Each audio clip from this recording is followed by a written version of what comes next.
Halo teman-teman, selamat datang di YouTube channel SMC. Jadi dalam video kali ini saya akan coba konfigurasi failover dengan metode recursive gateway. Fitur ini akan sangat membantu jika kita menggunakan ISP lebih dari satu. Jadi maka fitur ini akan sangat membantu kita sebagai admin jaringan untuk menjadikan sebuah link cadangan pada internet yang dibutuhkan oleh user. Sebagai contoh pada topologi yang akan kita jadikan studi kasus. Jadi dalam melakukan metode ini kita bisa melakukan konfigurasi dengan mengatur menu-menu pada parameter atau mengedit sedikit beberapa parameter dan dilakukan tanpa script. Oke. Dan juga di dalam video ini saya asumsikan router sudah dikonfigurasi dasar. Jadi wajib untuk teman-teman jika mau menggunakan metode ini, routernya sudah dalam keadaan yang sudah dikonfigurasi. Ya, nggak usah lama-lama, kita coba konfigurasikan di router Mikrotik pada video kali ini. Oke, sekarang kita coba untuk remote router Mikrotiknya.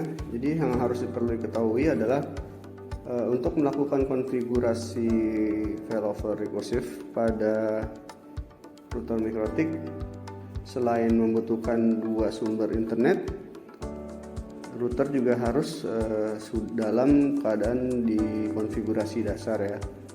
Jadi buat teman-teman yang sudah punya router Mikrotik tetapi dalam masih keadaan fresh, ya sebaiknya di konfigurasi dasar terlebih dahulu.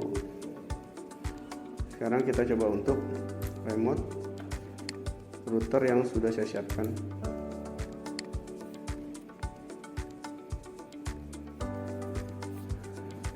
Oke, dalam menu router OS bisa kita perhatikan di menu IP lalu address. Sebagai contoh di sini saya memfungsikan 3 output dari Ether 1, Ether 2 dan Ether 5. Jadi Ether 1 saya kasih IP 192.168.254.1/24. Ini adalah IP output dari modem si perangkat ISP utama. Ya, nanti difungsikan untuk sumber utama internet bagi jaringan yang mengarah ke lokal. Lalu berikutnya ada Ether 2. Nah, di sini Ether 2 mendapatkan IP 172.20.20.1/24 adalah output IP dari modem ISP Ether 2 atau link cadangan ya, yang nanti kita fungsikan sebagai link cadangan. Lalu Ether 5 saya gunakan untuk ke jaringan lokal. Setelah itu kita cek IP firewall NAT-nya di menu IP firewall NAT.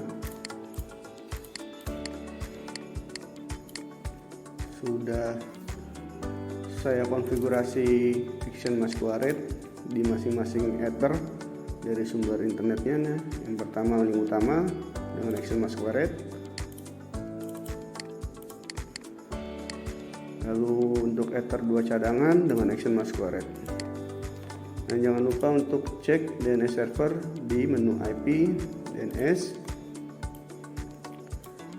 DNS server yang pertama adalah mengarah ke ini adalah alokasi IP yang mengarah ke sumber internet dari Ether 1 atau utama. Lalu di bawahnya IP yang mengarah ke perangkat modem dari link cadangan. Nah, untuk ini DNS Google opsional ya. Dan jangan lupa untuk centang allow remote request. Oke. Setelah itu kita akan siap melakukan metode failover recursive pada router ini. Apa saja yang akan dilakukan? Sebenarnya kita hanya perlu mengedit sedikit dan menambahkan satu parameter untuk mengaktifkan failover recursive pada router. Jadi kita masuk ke IP, lalu arahkan ke routes. Nah, di sini sudah terlihat ada route statis yang mengarah ke gateway router Ether 1 yang mengarah ke perangkat sumber dari internet Ether 1 dengan IP 192.168.254, dan di bawahnya adalah yang mengarah ke sumber internet dari link cadangan. Oke, IP modem tersebut.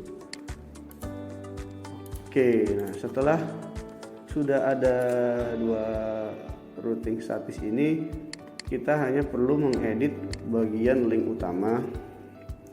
Destinasi address ini kita ubah ke arah IP destinasi, sebagai contoh 8.8.8.8 ya, dengan cek gateway ping, unicast di sini 1 karena ini adalah sumber utama dari internet, skopnya 30, target skopnya 10. Oke, kita apply. Atau di sini kita bisa identitaskan ya. Kita identitaskan sebagai link utama. Oke, yang ini kita identitaskan link cadangan. Oke, ya.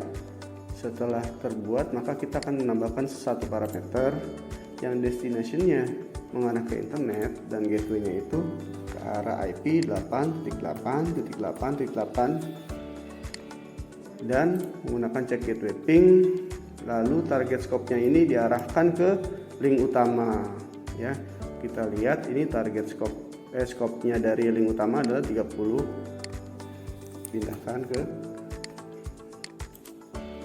oke, dan kita beri identitas recursive.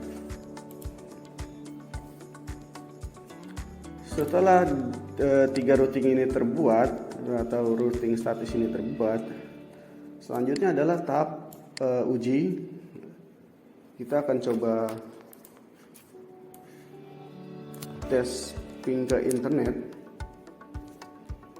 Apakah konfigurasi ini akan secara otomatis failover. Jadi nanti yang perlu diperhatikan adalah di routing ini recursive via 192.168.254 dari Ether 1 atau sumber internet pertama. Jadi kita akan simulasikan seolah-olah si internet atau dari sumber internet dari router utama yang kita pakai itu tiba-tiba internetnya down. Apakah akan berpindah ke link cadangan? Ya, nanti kita coba kita ping dulu ya.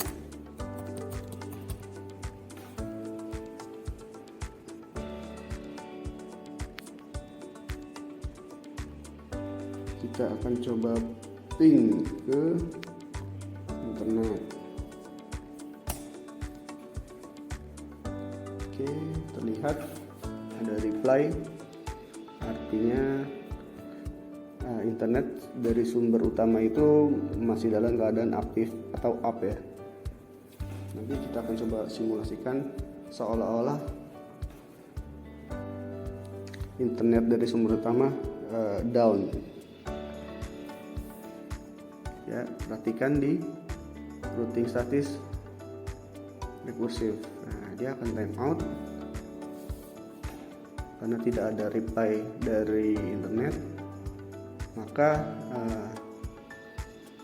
dari routing utama akan memutuskan sumber internet. Berarti jaringan ke lokalnya pun tidak akan mendapatkan internet.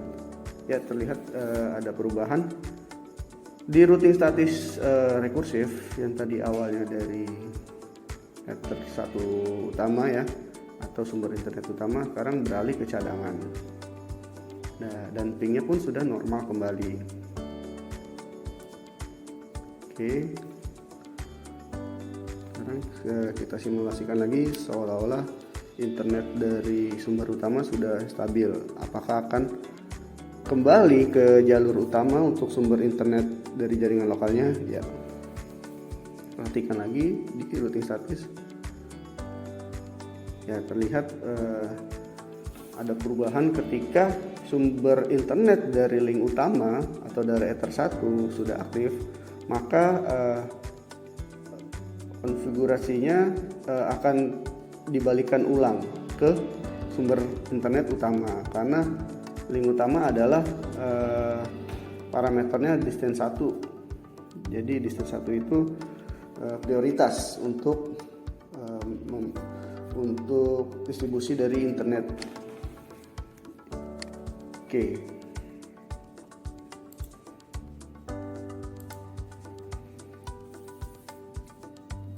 mungkin seperti itu ya metode failover rekursif yang bisa saya berikan. Oke teman-teman, tadi adalah video bagaimana cara konfigurasi failover dengan metode recursive gateway. Jadi semoga video ini bermanfaat, semoga teman-teman bisa mempraktekkan pada router Mikrotik yang ada di rumah sebagai admin jaringan. Ya, kita akan bertemu lagi di video berikutnya. Terima kasih sudah menonton channel YouTube SMC. Sampai jumpa.